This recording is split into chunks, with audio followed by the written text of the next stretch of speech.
Hi, I'm Damien. I'm a hardware engineer from Facebook, and today I'll be joined by Ben, our software engineer from Facebook, to talk about our journey of OCP NIC 3.0 solution integration.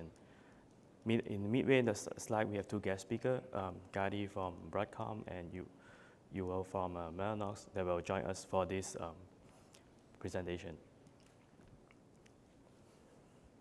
So today's agenda will be, we'll talk about an overview of our system, and then we'll talk about our design journey, some of the NIC 3.0 introduction, specifically our multi-host version, and how we're going to integrate in our openBMC, as well as our power journey and our success story.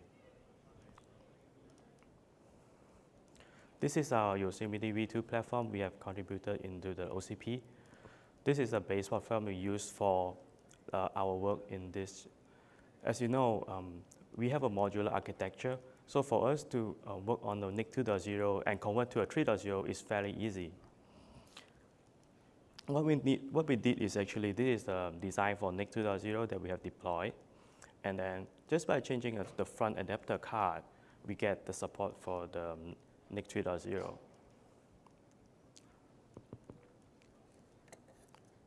Here is one of the actual cards we have on hand here, and they are actually on display in the OCP Experience Lab. As many design, it always starts with some kind of analysis. We are no different. So we first look into, okay, now as introduced by Josh just now, we have the large form factor and small form factor. So the first thing we look at is like, okay, small form factor, how do we fit it in? Can it work in with our system? Because small form factor is pretty close to the 2.0, so naturally it's not easy for us to adapt. So we noticed that we need to change the EMI cache for a larger opening for the NIC 3.0, and then just the adapter card. That will be sufficient to support it. For many design, we also look into the large form factor. It fit into the 4OU. However, we noticed that there are many changes that we need to make, including the baseboard, to support this design. We evaluated the pros and cons, and later on we show what we have chosen to do. We also look into our baseboard, what do we have support today, and what is required by the NIC 3.0. By comparing the both, we came up with a list, okay, what we have, what we don't have, what we need to emulate. And as for all the design, we have looked at timing because NIC 3.0 have a different timing.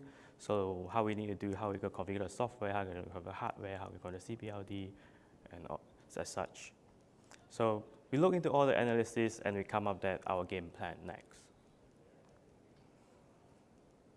We have decided to go with just to design the small form factor. We look into our goals, what we want to achieve, and then evaluate this decision against our goal. We noticed that by doing small form factor, we can already do investigate experiment with a NIC sideband. We are very worried about the sideband because the connection to host the PCIe, we have done it. 2.0 and 3.0 are not that much of a difference. The sideband is our concern. And we also want to influence the NIC 3.0 spec for its accuracy, for its completeness as part of our system integrator, especially on the multi-host area. We want to provide a platform for our multi-host vendors that, hey, they want a platform to test it, to make sure the hardware is ready, the firmware is ready. So these are something that we can provide. And because of the small factor, we can do it much faster. We need less resources to do it, so we decided to do this. However, definitely come with cons, which is, if we choose to do this, we are unable to test the large form factor.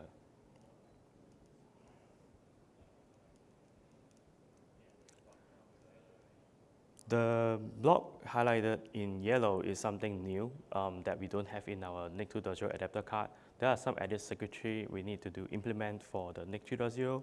So we use some GPL expander and CPLD to emulate it and connect all those back to the VMC through the SM bus.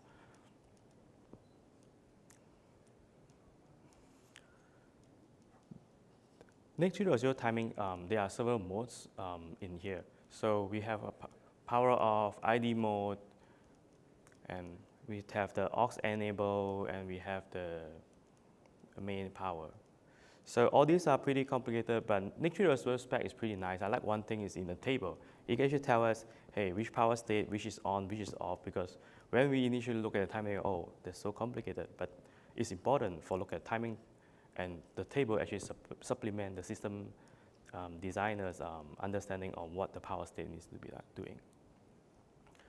When we look through our the specs and also the timing, we notice that one thing, even though it's very small in actually real spec as well, but it's important to point it out, is do take note in terms of this particular parameter, which is the parameter of the main power stable to the reset. So in NIC 3.0, the definition is actually 1 second. So as compared to very normal system design, if you design for PCIe compliance, they're actually just 100 milliseconds. If you don't pay attention, you probably screw this up. So it's good we bring it up here so for system integrated awareness that do take care of this timing.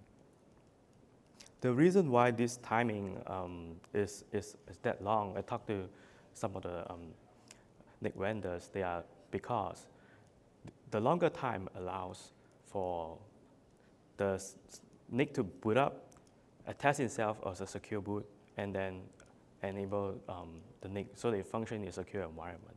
So that was a longer time. During our design journey, we also read through the spec, and we came across one area whereby we say, oh, the USB interface should be based on a V-bus of 3.3 volt and the signaling of 3.3 volt energy. And then we worked with our ODMs. When we received the design for review, ODM did exactly what the spec says, connect the V-bus to a 3.3 volt. So when we review it, it's like, does it make sense? What is happening here? That looks strange. If we connect it to a standard laptop, then the 5 volt will flow to 3.3 into the system. What are we doing here? So after talking to the community, we figure out actually the intent is really just about the signal is 3.3 kilovolt, the V-bus should be still 5 volt. So we make a proposal to spec change, and that was accepted in the revision 85B, so that, yeah, please connect the V-bus to 5 volt, not the 3.3. And now we have this adapter card. What's next? We still need something to mate with it. We work with our prominent multi-host vendors, such as Mellanox and Telcom, in this enabling effort.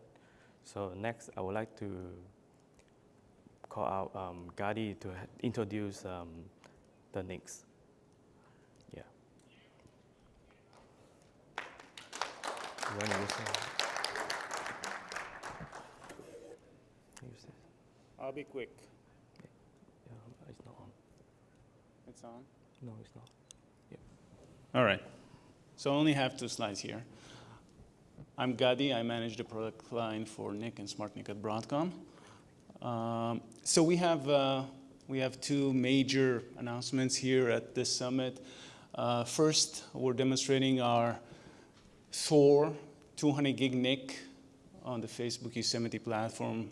You can stop by and see it at the OCP community forum. We started to sample Thor back in September. It's the first true 200 gig full line rate bidirectional NIC. It's using the Broadcom 50 gig PAM4 SerDes, same SerDes that are used on the Broadcom switches, the Tomahawk 3 switches. It's the first true standard-based Gen 4 connectivity NIC. So as such, it's the leading test vehicle for many of the Gen 4 devices that are coming into the market now, whether it's a CPU supporting Gen 4 connectivity or a PCIe switch supporting Gen 4 connectivity. With regards to latency, we are proud of delivering a very consistent latency distribution across all packets with very minimal tail latency. With Thor, we're taking the next step of also improving minimum latency to under 800 nanosecond, throughput of 100 million packets per second. Our Rocky solution, RDMA over Ethernet, completely in hardware, learning from many of the lessons learned with the first Rocky implementations in the market. TrueFlow is our name for the integrated packet processor that we integrate across all our NICs. In Thor, we're taking the next step with additional capabilities in TrueFlow. We're bringing in all the experience we have in Ethernet switching and networking at Broadcom to integrate those functions in our line of NICs. And it's also a quad port device, so supporting up to 4 100 gig interfaces to the network. Sometime in the future, we'll also want to tell you about some important improvements for multi-host connectivity we have in Thor. For now, you're welcome to stop by and see it in action at the OCP community booth. The next major announcement for us is a new portfolio of OCP NIC 3.0 adapters, Ethernet adapters, covering the entire range of speeds and feeds, all the way from 1 gig to 200 gig,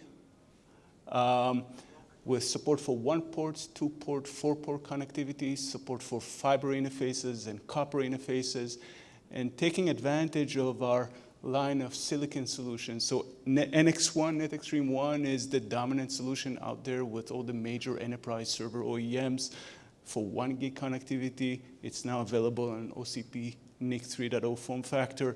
Whitney Plus is our mainstream 10 gig and 25 gig NIC solution, now default and mainstream with the top server OEM vendors as of the Skylake refresh cycle.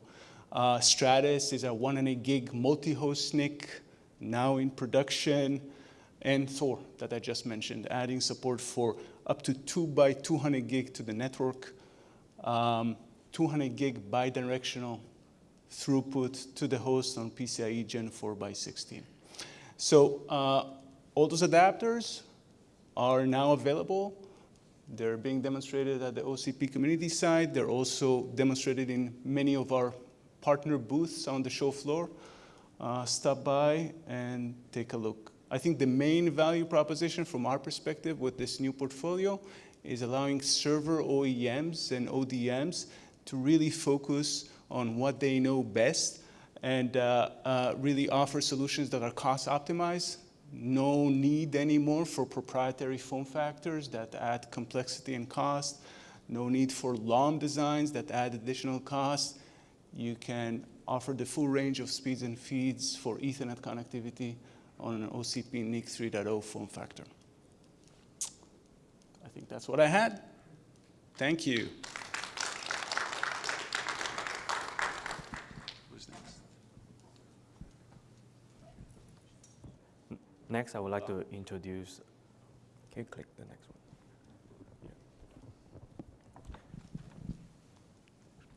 Thank you. I'm Yuval Litkin, for those who do not know me. In the early introduction of the multi-host technology, we did it about 4 years ago. So for us today, multi-host is nothing new. That's something that we have in millions installed in the field. We are already talking about the next stages. So let's go. So when we talk about OCP NIC 3.0, we already learned from some of the experience we had with OCP NIC 2.0. Some of the gaps that were identified in NIC 2.0 were the lack of details, spec definition for some of the PCIe aspects, some of the outcome operating modes, and I believe that also some of the management aspects. To connect multiple PCIe's is entirely possible, but to manage a multi-host platform, it's a different game. So we had invested significant amount of effort in making those platforms manageable in each and every possible system configuration. There are quite a few different vendors using different OEM settings, different platform configurations, and we had to service all of them. So we already embedded into OCP NIC 3.0 the solution for all of them. So it means that if you have, for example, single server, dual server, quad servers, 4 servers with 2 sockets each. All these configurations are already embedded in OCP NIC 3.0. So it means that we contributed into the spec definition a method in which both the system and the MES talk to each other at very early stages, such that the outcome configuration of the platform is known.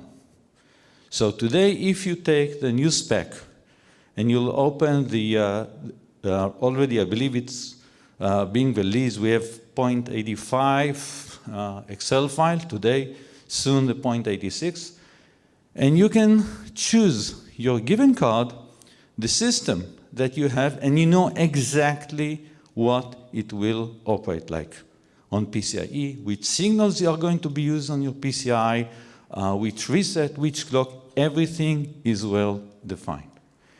So definitely the effort of working together with so many system designers who are looking really to do the different use cases of OCP NIC 3.0 based systems, be it single host, dual host, even what we are calling today socket direct, which is the use case in which you have a single server with multiple sockets where you want to communicate with each one of these sockets in parallel at the same time, while still it's a single server. Even that is defined into OCP NIC 3.0.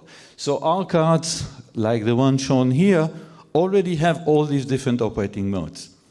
I'll talk later in a separate couple of talks about some additional capabilities that we are introducing into that. So in terms of hardware, it's there. Management features, we have them. We've invested a lot of effort into making sure that you could really manage those platforms, and they are automatically configuring themselves according to the system in which they are installed. And mechanical and thermal, of course, this is something not less important. You have to comply, you have to know into which system the device is being installed, what are the cooling capabilities of that system, and to guarantee that you'll have reliable solution over time. So where we are.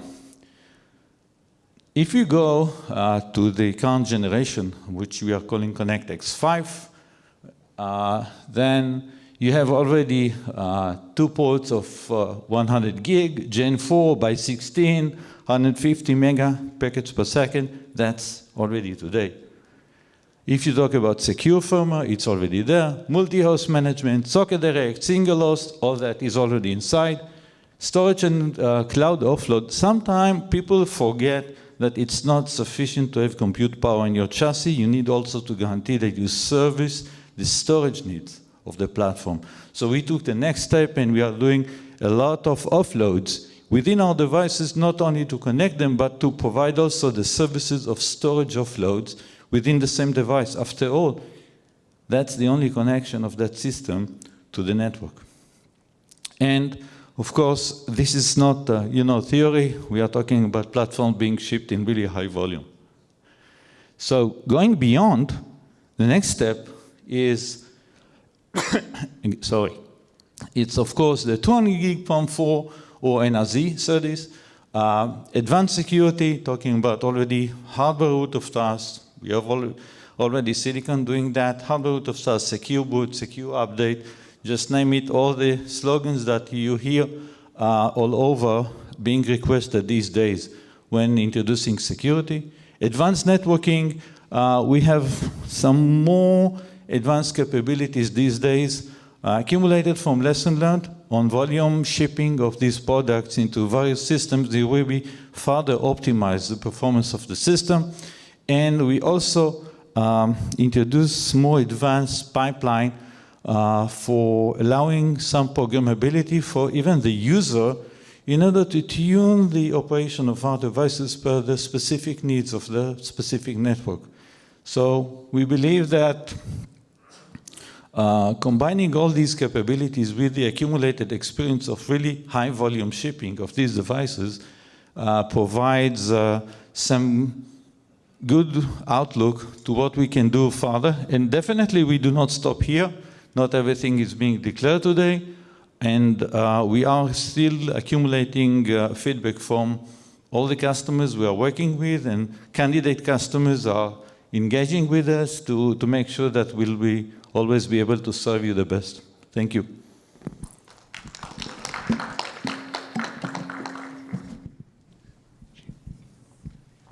Hello?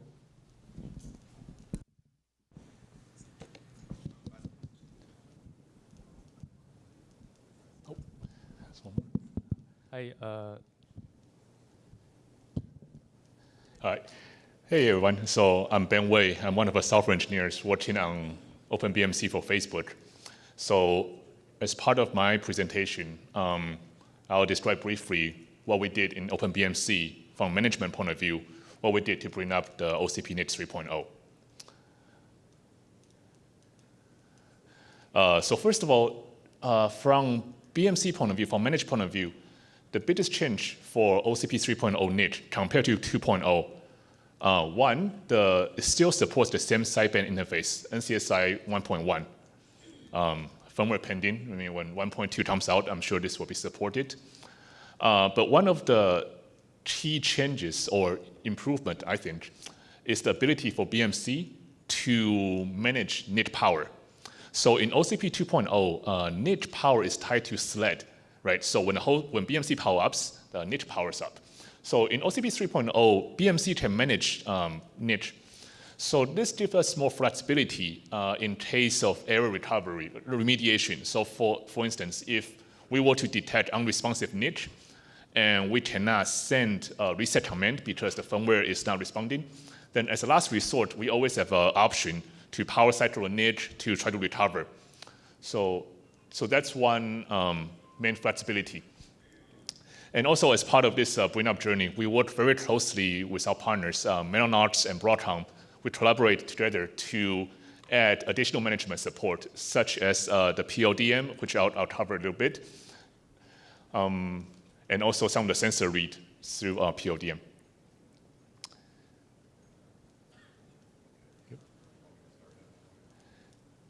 Yeah, so okay, so for OCP 3.0, from BMC point of view, it's similar to OCP 2.0, but I mentioned earlier we need to manually power on the NIC. So the way we can detect that is through some GPIO pin, a set of GPIO pin on the mask card. So from BMC point of view, once we detect this is 3.0 NIC, we follow the power on sequence that I think Damien touched upon earlier, which is turn on auxiliary power, wait for a certain power grid signal, and then turn on the main power. Once we ensure NIC is powered up, then we continue with the NCSI initialization. So this is the sideband management interface, right? So this part does not change from 2.0. And then we send NCSI command to initialize the sideband, configure the NIC, the MAC address, etc. And part of the bring-up journey, we also, so 3.0 NIC has the temperature sensor connect on the I2C bus. So this part is similar to, it's the same as 2.0. But as part of the bring-up journey, we actually added the PODM over NCSI support. So the PODM over NCSI, it allows the management interface, the BMC, to access additional sensors, such as link state, link speed, auxiliary temperature sensor, if there are any. So it just gives us more management options, allow us to better monitor the NIC.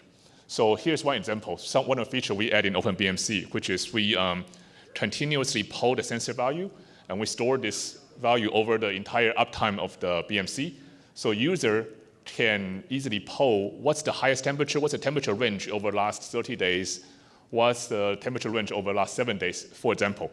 And this feature is available to all the sensors we can access through PODM.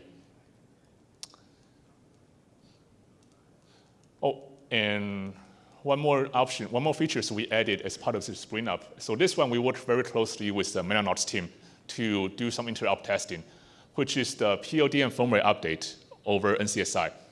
So essentially, some commands in NCSI allow us to carry PODM traffic.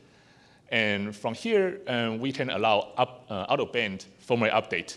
So as a proof of concept, we tried this and I think for the update time, for around 4 megabyte, we got it down to around 12 minutes for 4 megabyte update.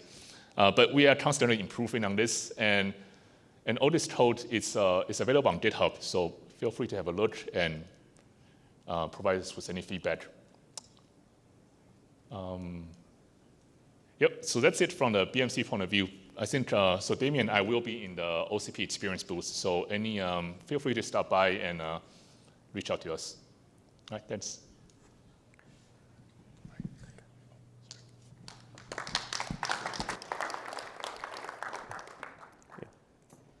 For the interest time, I would show some of the pictures and show you what we have done. So this is what we have demonstrated in our lab, that we have able to successfully have 4 hosts transferring data simultaneously as our platform on both Mellanox and Broadcom systems, NIC. And then this is our EMI cache modified for the OCP NIC3.0. For this, we also managed to have the data transfer between another BMC and the baseball BMC for both Mellanox and Broadcom. This has been achieved. So looks good. What's next? So there's a saying in Facebook that this journey is just 1% finished, because we have so much more to do. Do visit us in the OCP Experience Lab, as mentioned by Jia earlier. We have 8 companies coming together demoing the NIC3.0 just outside of the expo hall. And as one of the success stories, yesterday we have a mini Park Fest, and yeah, we just have random people come over and say, hey, I want to do it. I say, yeah, let's do it. Marvell came and Intel came, plug in our system, and it works. So the spec was so well written. I appreciate those who contribute in the spec. Thank you very much.